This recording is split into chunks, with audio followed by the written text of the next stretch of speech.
Jadi 2013 begitu saya sampai di Indonesia, yang saya lakukan adalah survei usaha. Saya mencari apa usaha dengan modal kecil tapi menghasilkan secara ekonomis. Nah, waktu itu saya lagi main-main di Universitas Veteran Jakarta di Pondok Labu. Nah, di situ saya melihat ada satu usaha kayaknya rame gitu. Ternyata itu adalah laundry kiloan.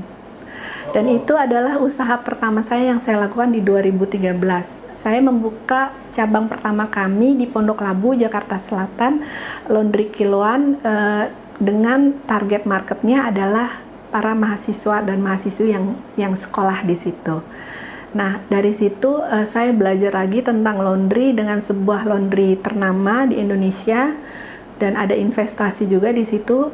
Kami mengembangkan bisnis laundry ini, gimana caranya kita bisa memulai usaha dengan alat-alat yang sederhana dan sudah ada di rumah tapi bisa menghasilkan.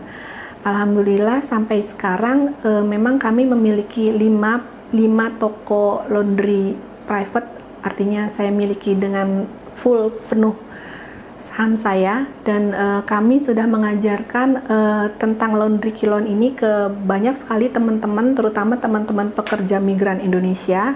Dari ribuan teman-teman yang sudah belajar dengan kami, 500 diantaranya sudah memiliki usaha laundry kiloan sendiri. Assalamualaikum warahmatullahi wabarakatuh. Perkenalkan, saya dengan Nur Caiti. Saya adalah mantan pekerja migran Indonesia. Dulu pernah bekerja 1 tahun di Malaysia dari 2010 sampai 2011, dan 2 tahun di Singapura dari 2011 sampai 2013. Saya bekerja pada sektor formal, yaitu di industri farmasi atau di pabrik farmasi. Saya kelahiran Jakarta 31 Desember tahun 80. Kebetulan papa saya memang asli dari Jakarta. Tahun 2010 saya berangkat bekerja di Malaysia sampai 2011. Kemudian 2011 akhir sampai 2013 saya melanjutkan di perusahaan yang sama, bekerja di Singapura. Kedua perusahaan ini bergerak di industri farmasi atau di pabrik obat-obatan. Jadi saya di situ bekerja sebagai salah satu manajer di perusahaan farmasi tersebut. Latar belakang saya S1 farmasi, kemudian saya melanjutkan sekolah apoteker. Jadi sejarah sedikit tentang saya. 2009, 2008, 2009 memang masa yang paling sulit di dalam hidup saya, di mana saya mengalami masalah finansial yang cukup berat. Sehingga pada saat itu saya memutuskan untuk bekerja di luar negeri karena alasan ekonomi. Bekerja di luar negeri untuk sektor formal memang tantangannya luar biasa. Kita sebagai orang Indonesia, skill dan kemampuan sangat dipertaruhkan. Tetapi saya tidak takut dengan tantangan, karena berbagai permasalahan yang saya tinggalkan di Indonesia itulah yang menjadi penyemangat saya untuk bekerja dan bisa bersaing dengan warga negara asing yang lainnya yang bekerja di perusahaan yang sama. Alasan saya memang bekerja di luar negeri itu ya salah satunya memang faktor ekonomi. Bekerja di luar negeri memiliki nilai ekonomi yang tinggi, artinya tenaga kita lebih dihargai dengan bayaran yang cukup mahal. Itulah yang melatar belakangi saya bekerja di luar negeri. Berarti posisi itu yang di Malaysia itu sebagai manajer atau sebagai junior manager? Junior manager. Yes. Berarti itu lumayan fantastis juga ininya, apa gaji atau salary yang ibu terima? Untuk nilai rupiah Indonesia mungkin sekitar 60-70 juta per bulan. Itu jam kerjanya seperti apa sih? Jam kerjanya sama 8 jam normal. 8 jam ya? Ya, cuman untuk 1 minggu itu berapa hari kerja? 1 minggu itu 5 hari kerja, Senin sampai Jumat. Sabtu Minggu memang off. Lalu apa namanya itu, kayak tempat mesnya atau tempat istirahat itu disiapin oleh perusahaan? Ya, untuk level saya memang kita disiapkan tempat tersendiri untuk tempat tinggal, dan ada beberapa fasilitas lain yang disiapkan oleh perusahaan. Nah, ini kan ada yang menarik nih. Seharusnya minimal kontrak itu kan 2 tahun Yes. kerja di Malaysia dan di negara penempatan yang penerima jasa tenaga kerja dari Indonesia itu biasanya normalnya minimal kontrak kan 2 tahun. Apa menjadi latar belakang ibu atau alasan ibu untuk gua stop di sini nih? Jadi di 2013 kebetulan masalah finansial yang saya hadapi di Indonesia sudah selesai. Itu salah satu alasannya kenapa saya pulang. Yang kedua, tujuan saya bekerja di luar negeri memang salah satunya tadi ya untuk membereskan masalah-masalah finansial yang membelit saya di Indonesia. Tetapi saya punya impian yang begitu besar. Artinya saya bekerja ini untuk apa? Saya mencari nafkah untuk apa? Salah satu impian terbesar saya adalah anak-anak saya. Dimana pada saat itu anak saya mau mulai sekolah sehingga saya merasa bahwa anak atau keluarga adalah nomor satu. Jadi saya memutuskan untuk pulang dan memulai usaha di sini, walaupun dimulai dengan kecil, tapi saya percaya bahwa segala sesuatu yang besar dimulai dari yang kecil. Setelah pulang dari Malaysia, ibu sempat istirahat dulu? Enggak, langsung. Jadi memang kontraknya per 2 tahun. 1 tahun di Malaysia, 1 tahun di Malaysia. Lepas itu saya perpanjang kontrak lagi. 1 tahun di Malaysia, 1 tahun di Singapura. Ya, terus kan perpanjang kontrak lagi harusnya 2 tahun. Tapi renewalnya per 1 tahun. Nah, pas mau jatuh tahun kedua saya di offer lagi mau diperpanjang atau enggak? Ya. Oke. Berarti kan selesai nih, selesai Malaysia, balik ke Indonesia, lalu berangkat ke Singapura. Iya. Itu ada jeda waktu nggak sih? Enggak ada jeda waktu. Itu berapa bulan ibu di Indonesia? Atau hitungan hari aja? Jadi saya memang tidak pulang lagi ke Indonesia, langsung. Dari direct. Langsung ya. Ke Singapura. Karena dengan perusahaan yang sama. Dengan perusahaan yang sama. Jadi semua legalitas dan lain-lain memang perusahaan sponsor yang mengurus. Karena jabatan yang lebih tinggi dan salary yang lebih besar. Oke, ya. Karena saya achieve target waktu di Malaysia sehingga big boss kita tawarin gitu, you want a better life? Dia bilang, ya I want lah. Dia bilang, better salary ya I want, saya bilang gitu. Jadi kalau kamu mau, kita pindahkan ke cabang kita yang di Singapura dengan achieve target seperti XYZ gitu ya. Dan alhamdulillah di tahun pertama memang saya achieve, makanya di offer untuk perpanjang kontrak 2 tahun berikutnya, tapi setiap 1 tahun memang kita selalu di asking, selalu ditanya karena kan perbaruan kontrak kerja juga. Oke, selain salary-nya yang besar, apalagi yang ibu dapat, asuransi kah atau apa gitu? Asuransi sudah pasti, dan kenapa waktu itu saya terima juga di Singapura karena saya waktu itu mengincar sebuah lembaga pendidikan di mana Sabtu Minggu saya bisa sekolah di situ. Jadi saya sekolah lagi setara dengan D1 ya kalau di Indonesia itu. Jadi weekend ibu? Weekend saya sekolah. Sabtu Minggu saya sekolah di sekolah untuk masak ya, Global Chef. Jadi di situ saya belajar lagi bagaimana caranya mengelola atau mengolah makanan dengan baik dan benar. Di situ saya ambil roti pastry. Oke, lalu finish kontrak tahun 2000? Harusnya 2014. 2014. Ya. Jadi ibu finish 2013. Balik ke Indonesia, memulai merintis usaha itu apa sih yang pertama yang terbesit di benak ibu? Gue mau ngapain nih? Gue pulang dari Singapura terus gue udah ada sedikit tabungan atau modal usaha. Nah, ibu buka usaha.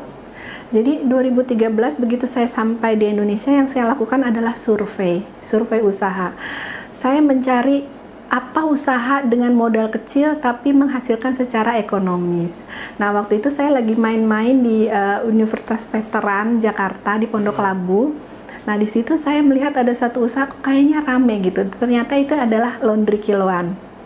Dan itu adalah usaha pertama saya yang saya lakukan di 2013. Saya membuka cabang pertama kami di Pondok Labu, Jakarta Selatan, laundry kiloan, dengan target marketnya adalah para mahasiswa dan mahasiswi yang sekolah di situ. Nah, dari situ saya belajar lagi tentang laundry dengan sebuah laundry ternama di Indonesia, dan ada investasi juga di situ. Kami mengembangkan bisnis laundry ini, gimana caranya kita bisa memulai usaha dengan alat-alat yang sederhana dan sudah ada di rumah tapi bisa menghasilkan.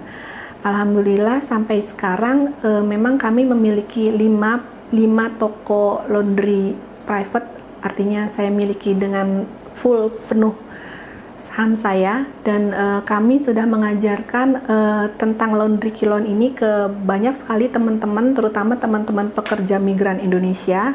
Dari ribuan teman-teman yang sudah belajar dengan kami, 500 diantaranya sudah memiliki usaha laundry kilon sendiri. Oke, selain laundry apa lagi?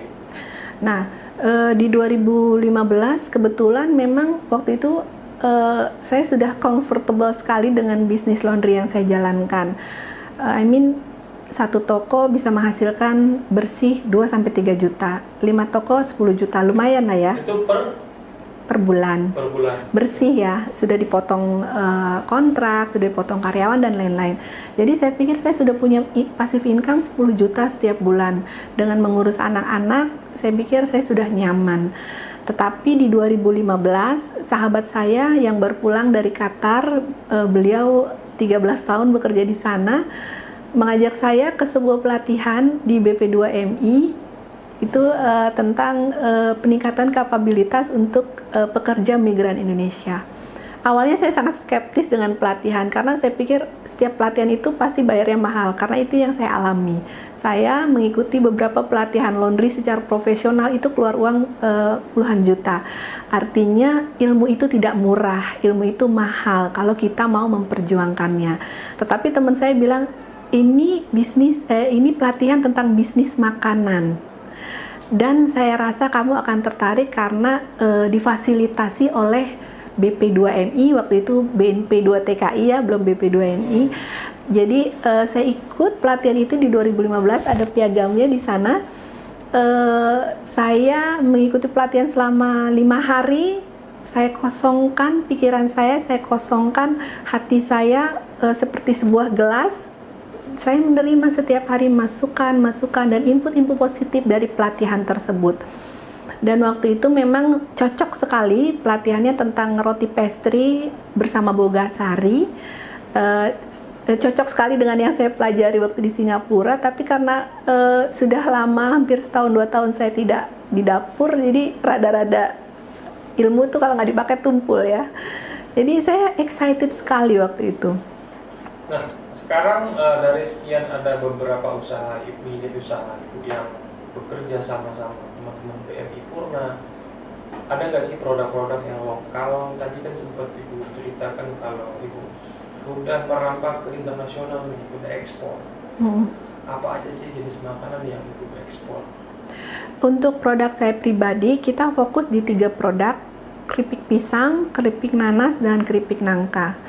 Untuk keripik nangka kami sudah bekerja dengan perusahaan multinasional.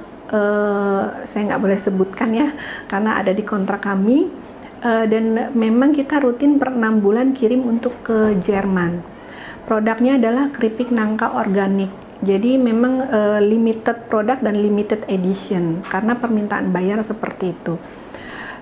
Jadi memang awalnya di 2015 setelah saya ikut pelatihan di awal tahun itu, saya langsung action. Artinya saya harus menciptakan sebuah produk yang memang secara komersial atau secara ekonomi menghasilkan. Nah, waktu itu produk pertama saya adalah keripik pisang tanduk.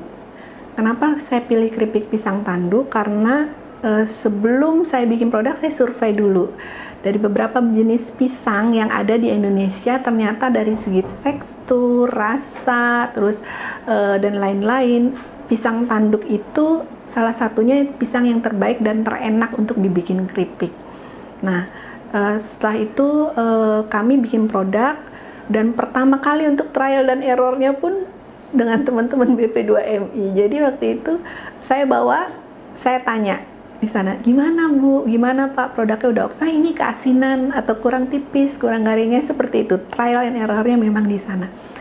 Sampai akhirnya 2015 saya dapat kesempatan di akhir November, kalau nggak salah November atau Desember saya lupa, kita dapat pameran ke Brunei Darussalam. Nah, disitulah pintu-pintu rezeki untuk produk makanan mulai terbuka, di mana saya pertama kali bertemu dengan buyer-buyer dari luar negeri, terutama dari Brunei Darussalam, yang menyukai produk-produk Indonesia. Lalu gini Bu, Ibu kan sudah cukup banyak di penghargaan, dapat juara ini, lomba ini. Ada nggak sih pesan atau motivasi nih buat teman PMI Purna sehingga menjadi PMI yang produktif, bukan menjadi PMI yang konsumtif? Oke, tips dari saya untuk teman-teman semua, baik yang masih bekerja di luar negeri maupun yang sudah pulang ke Indonesia. Pertama, kalau kita mau punya usaha, kita harus planningkan dulu. Kita harus punya impian yang besar. Apa impian teman-teman? Kita mesti punya yang namanya satu, burning desire. Burning desire saya adalah keluarga saya, anak-anak saya, dan saya nggak tahu teman-teman punyanya apa. Nah, dari planning itu, teman-teman harus belajar yang namanya satu, disiplin. Karena semua usaha apapun jenisnya, kalau tidak disiplin tidak akan berhasil. Disiplin waktu, disiplin finansial, disiplin manajemen, disiplin dalam berkomunikasi atau menggunakan waktu kita, sehingga dari disiplin-disiplin tersebut akan terbentuk yang namanya habit atau kebiasaan. Nah, dari habit dan kebiasaan itu, kita sebagai, kalau saya sebagai seorang ibu ya, segala sesuatunya itu harus terkontrol dan harus tersusun secara rapi. Artinya setiap jam saya harus punya schedule A sampai Z waktu saya untuk anak-anak, Z sampai Y misalnya waktu saya untuk mengerjakan bisnis saya. Nah, itu dilakukan secara continuously. Dan satu lagi buat teman-teman, saran saya, kita bekerja di luar negeri tidak selamanya, limited time, ada waktu di situ. Jadi harus dipikirkan gimana caranya kita punya backup income, atau mungkin suatu saat backup income itu jadi income yang utama buat kita, sehingga kita bisa jadi raja di negeri sendiri. Untuk jadi PM yang aman untuk teman-teman, ya nomor satu ya jangan ilegal. Itu aja. Karena kalau ilegal, secara hukum memang kita lemah. Jika terjadi sesuatu pada teman-teman pada saat misalnya kerjanya tidak sesuai, atau pada masa bekerja di luar negeri ternyata dapat majikan atau bos yang tidak mengikuti aturan, kita akan susah untuk meminta pertolongan atau minta bantuan. Tetapi langkah pertama teman-teman kalau mau bekerja di luar negeri memang harus prosedural, artinya bukan yang formal, yang mengikuti jalur yang ditentukan oleh pemerintah, sehingga dari segi keamanan akan aman. Nah, yang kedua, untuk teman-teman yang mau berangkat ke luar negeri, saran saya mulai disiplin dalam memisahkan budget keuangan.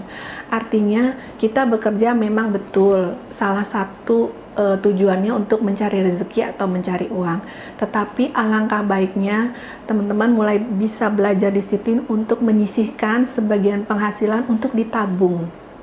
Sekarang pemerintah banyak sekali punya program melalui perbankan yang bisa teman-teman nyimpen entah di bank X, Y, Z. Nah, disitulah dialokasikan budget misalnya 10% atau 20% dari penghasilan kita untuk digunakan sebagai modal usaha kelak kalau kita sudah tidak bekerja lagi di luar negeri. Dan yang selanjutnya, teman-teman gak usah khawatir, silahkan merapat ke instansi-instansi pemerintah, BUMN. Sekarang banyak sekali mereka support kita pekerja migran Indonesia untuk bisa memiliki atau mempunyai usaha sendiri, sehingga kita bisa sukses dan bisa menjadi raja di negeri sendiri.